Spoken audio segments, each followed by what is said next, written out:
혹시 말씀의 제목을 미리 좀 주보를 통하여 확인하신 분이 계신가요? 오늘 말씀의 제목이 뭐죠? 왜 우리는 예수를 믿어야 하나? 굉장히 직설적이고 또 한편 노골적인 어떤 그런 질문이다, 이렇게 인식하신 분도 계실지 모르겠습니다. 그러나 이 질문이야말로 우리 기독교의 핵심 가치에 대한 질문이고, 나아가서 기독교의 본질이 무엇인가에 대한 질문입니다. 믿음의 성도들은 우리가 신앙생활하면서 반드시 여기에 대한 바른 해답을 해야만 하는 그런 질문이기도 합니다. 그런데 이 질문에 대한 해답을 하기 전에 우리가 먼저 알아야 할 것이 있습니다. 그것은 우리 인간은 과연 누구인가? 나는 누구인가? 라고 하는 이 질문에 대한 해답을 온전히 내릴 때, 그 다음 우리가 왜 예수를 믿어야 하는가? 라고 하는 해답을 찾아갈 수 있다라고 하는 겁니다. 여러분, 우리 인간은 누구죠? 지금까지 수많은 성인들과 또 유명한 철학자들이 인간은 이런 존재다라고 하는 인간에 대한 정의들을 굉장히 많이 내려왔습니다. 그러나 그 어떠한 인간에 대한 정의도 우리의 마음을 속 시원케 하는 참된 정답은 없었던 것으로 여겨집니다. 왜 그럴까요? 여러분, 우리는 어떤 존재죠? 우리는요, 얼굴에 밥풀 하나만 붙어 있어도 누군가 나에게 말해주지 않거나 거울 앞에 서지 않는 이상 내 얼굴에 밥풀 있다는 사실조차 모르고 사는 존재가, 그게 누굽니까? 그게 저와 여러분 아닌가요? 분위기 보니까 여러분은 나는 다 아는데 라고 하는 분위기인데 그런 것 같습니다.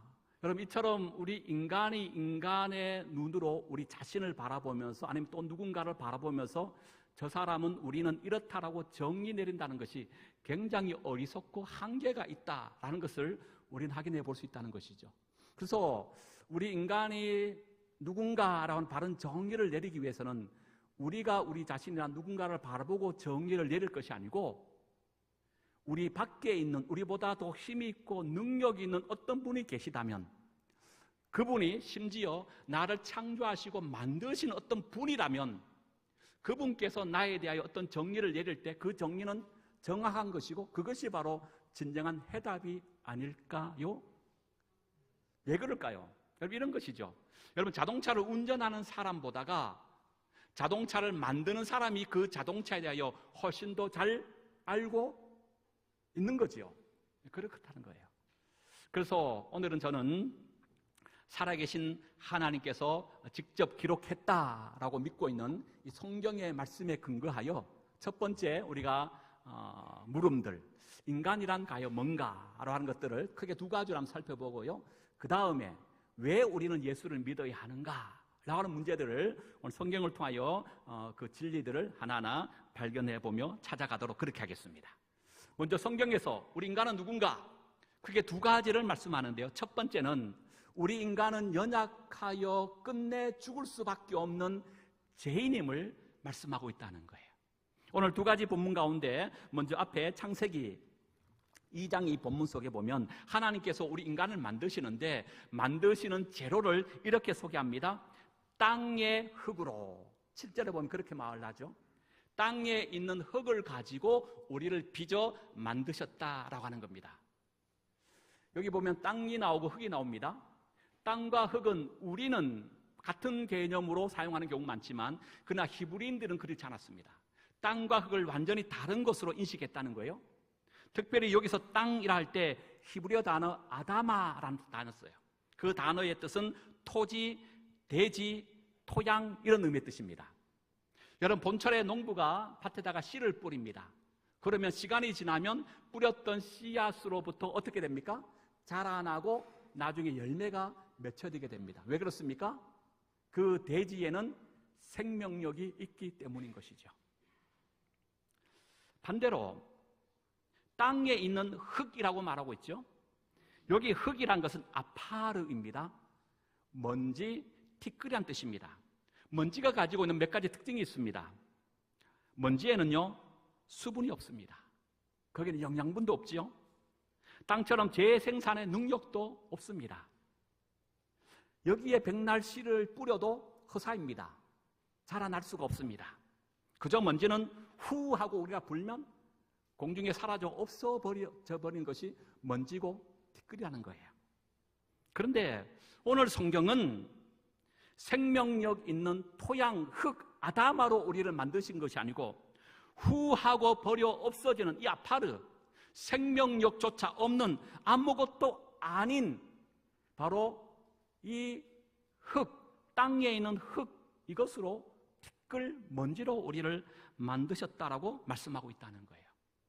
왜 그랬을까요? 여기에 어떤 영적인 의미가 있는 걸까요? 제가 몇 번 말씀드렸습니다마는 여러분, 산자와 죽은 자의 차이가 있습니다. 오늘 교회학교 학생들도 함께 예배를 드리는데 특별히 학생들 잘 들어보고 한번 얘기해봐요. 산자와 죽은 자의 차이가 있어.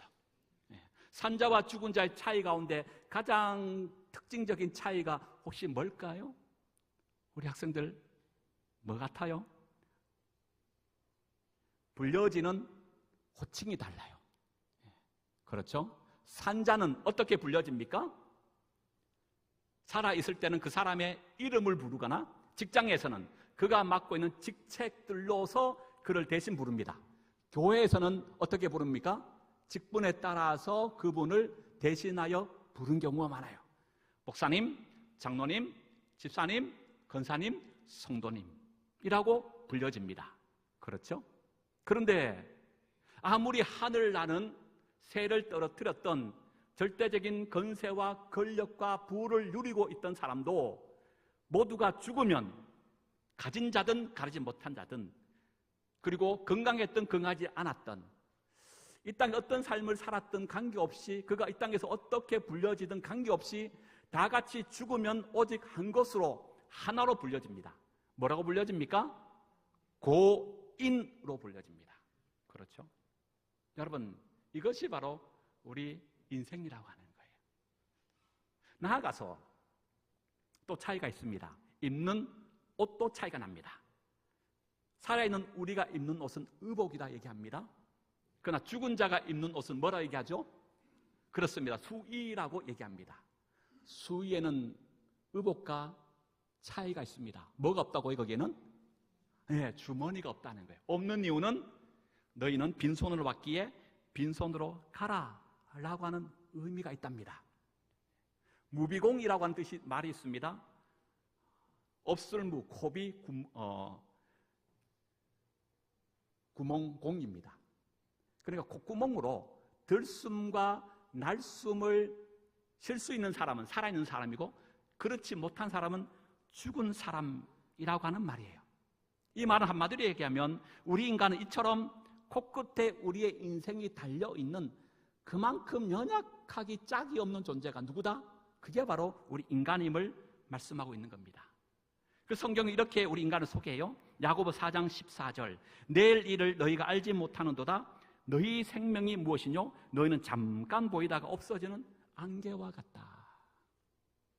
시편 103편 15절 이렇게 얘기합니다.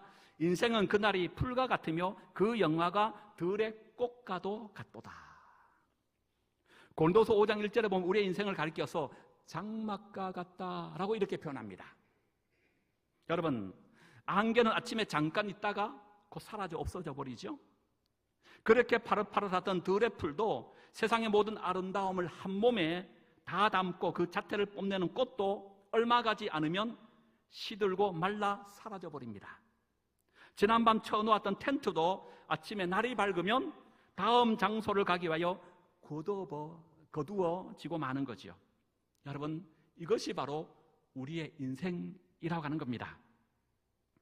무한한 것 같지만 영원한 존재, 의로운 것 같지만 죄된 인간, 천년만년 영원히 살 것 같지만 하나님께서 오늘이라도 우리를 부르시면 당장 죽을 수밖에 없는 그런 연약한 존재가 바로 우리 인간이라고 하는 거예요. 바로 아파르, 먼지와 티끌 같은 존재가 바로 우리 인간이라고 성경은 말씀하고 있다는 거예요.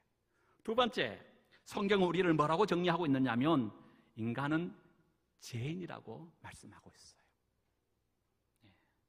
여러분, 기독교에서는 죄를 크게 두 가지를 말합니다. 자범죄와 원죄가 있습니다. 자범죄는 자자가 스스로 자자입니다. 우리가 삶을 살아가면서 스스로 짓는 죄를 말해요.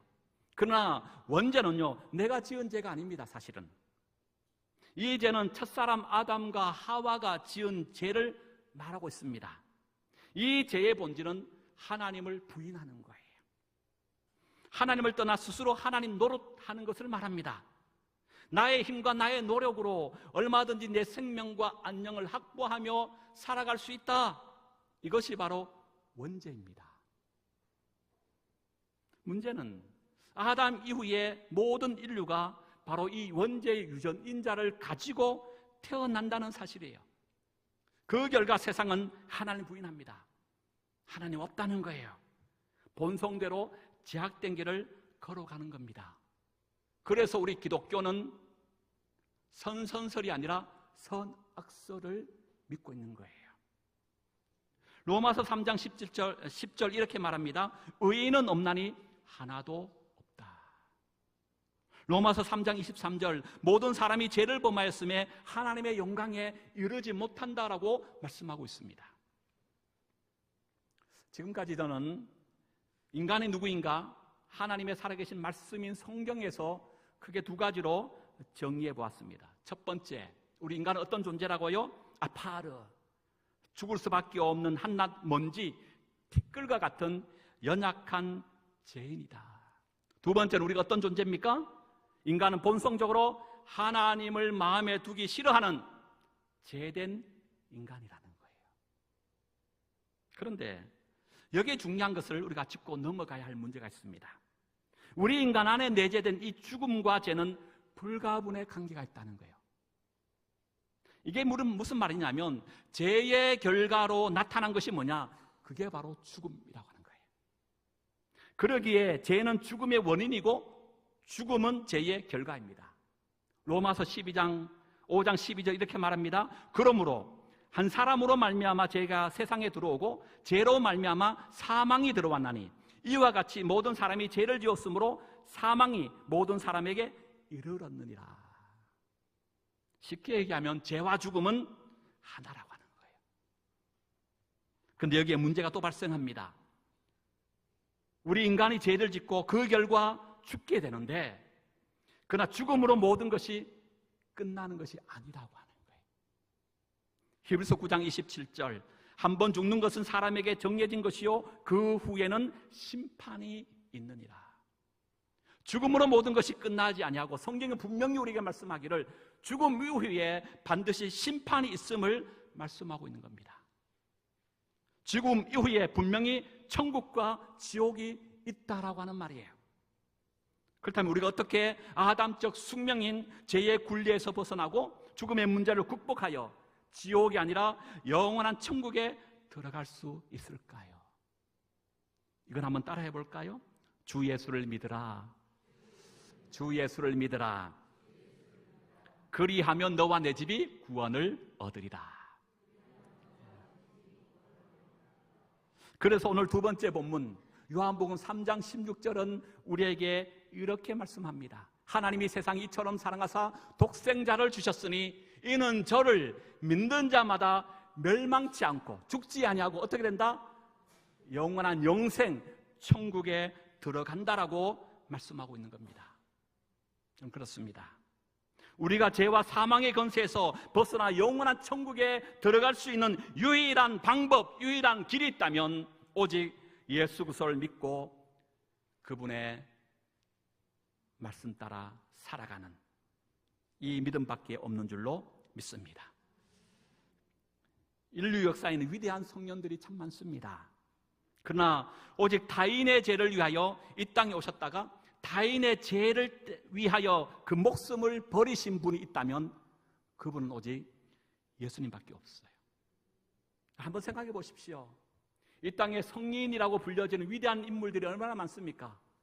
그러나 그 누구도 나의 죄로 인하여 내 대신 죽었다라고 말하는 이들은 아무도 없습니다.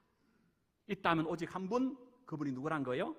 그분이 바로 예수님이라고 말씀하고 있습니다. 그래서 이 땅에는 그 어떤 종교의 창시자라 할지라도 너희의 죄를 위하여 내가 죽는다라고 말한 이는 없습니다. 그러나 예수님은 친히 우리의 죄값을 치러주심으로 인간 스스로의 능력으로 결코 벗어날 길 없는 이 아담적 숙명, 죄와 그 죽음의 굴레를 끊어버리신 것입니다. 예수님께서는 바로 이 일을 위해 오셨고 십자가 위에서 그 일을 다 이루셨습니다. 그래서 그분만이 우리의 영원하고 유일한 참 구원자가 되시는 것입니다. 기독교 정신으로 세워진 대학교가 있습니다.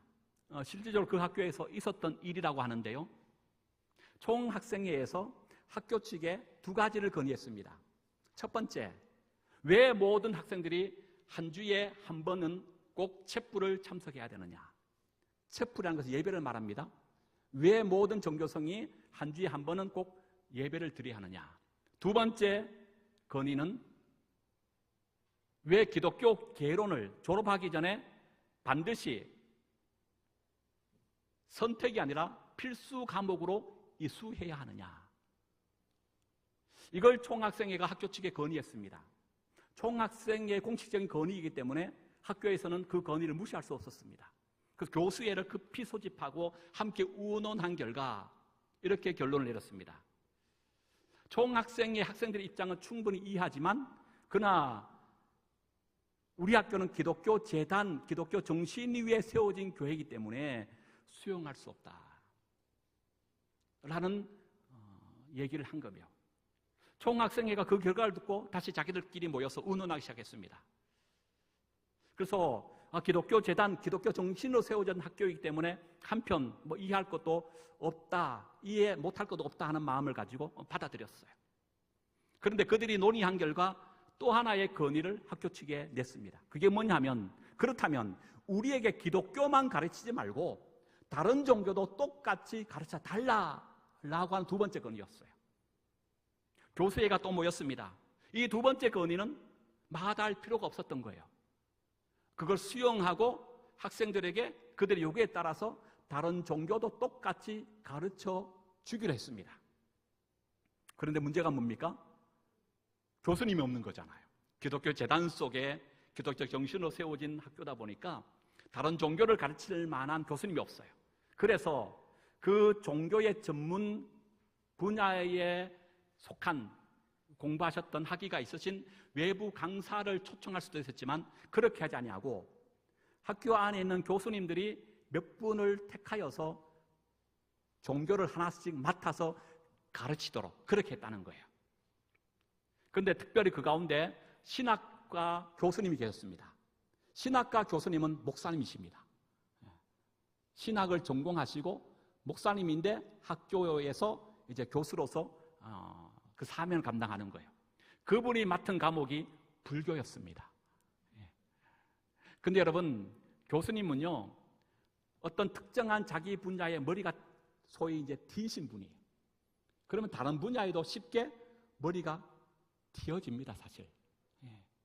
그 학문적인 열정과 이것이 강하다 보니까 그분이 이제 학생들에게 자기 맡은 또 신학도 있지만 또 한편 학생들 요구에 따라 불교를 또 가르쳐야 되니까 열심히 공부한 거예요. 그리고 공부한 대로 또 한 학기 학생들이 가르쳤습니다. 한 학기를 마치고 나서 이 교수님 마음속에 뭔가 좀 부족하다는 것을 느낀 거예요. 이래서는 안 되겠다 싶어서 이 목사님 직접 아주 유명한 큰 절에 찾아가서 주지스님을 만났습니다. 그리고 자신이 누군가를 소개하고 이렇게 물은 겁니다. 스님, 우리 학교에서 2차 저차 하여 제가 지금 맡은 과목이 불교인데 불교를 한 학기 동안 가르쳐 보니까 내 마음속에 아직 그 가르침에 대한 부족함을 너무 많이 느낍니다. 이때 어떻게 해야 됩니까? 라고 그 주지스님이 물어본 거예요. 그랬더니 주지스님이 하시는 말씀이, 당신이나 나나 같은 종교인 아닙니까? 종교를 머리로 이해가 됩니까?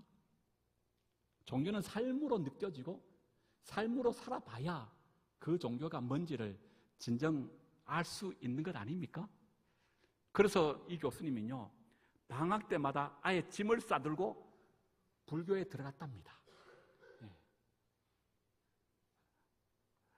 그래서 그곳에서 스님들과 함께 먹고 스님들의 삶을 함께 사셨다는 거예요. 그런데 이 주지스님이 어느 날 이 교수님에게 매주 토요일 저녁마다 청년들을 대상으로 불교 강좌를 개설하는데 교수님도 시간 되시면 참석하셔도 되겠습니다. 이 교수님이 너무 좋다라고 흔쾌히 그 자리에 참석했습니다.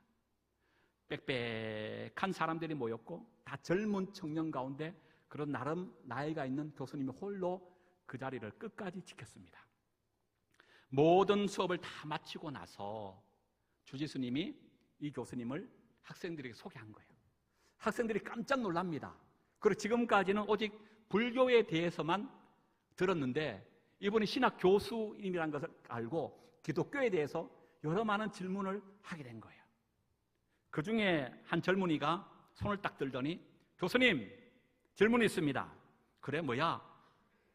질문해봐 했더니 이 청년이 하는 말이, 아니 교수님은 지금까지 불교를 그렇게 열심히 공부했고 절에 가서 직접적으로 생활도 하셨는데 왜 불교 신자는 되지 못하셨습니까?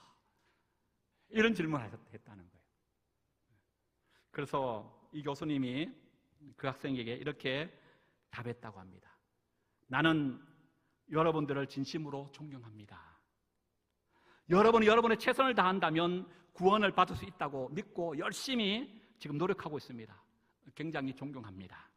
그러나 나는 그럴 수가 없습니다. 나는 돌아서면 죄 짓는 놈이기 때문입니다. 나는 계속해서 죄 짓는 놈이기 때문에 내 죄를 용서해 주시는 예수님을 결코 떠날 수가 없습니다. 그럼 이제 말씀을 맺겠습니다. 사랑하는 여러분, 바라건대 오늘 이 예배 참여한 분 중에 한 분도 예 없이 이 땅에서뿐만 아니라 영원한 천국에서도 함께 얼굴을 배웠으면 좋겠습니다. 그러기 위해선 여러분 예수님을 믿으셔야 한다는 거예요. 앞으로 10년, 20년 우리 반드시 죄의 결과 죽음은 필연적입니다. 죽지 않고 영원히 살 사람은 아무도 없습니다. 지금도 우리는 앞서거니 뒤서거니 죽음을 향해 달려가고 있을 뿐입니다. 이 시간 성령 하나님께서 여러분 가운데 임하시사 마음의 문을 열게 하시고 예수를 믿고 영접함으로 죄와 죽음에서 벗어나 영원한 천국에 이를 수 있는 은혜 가운데 나아가는 우리 모두가 될 수 있기를 주의 이름으로 축복합니다.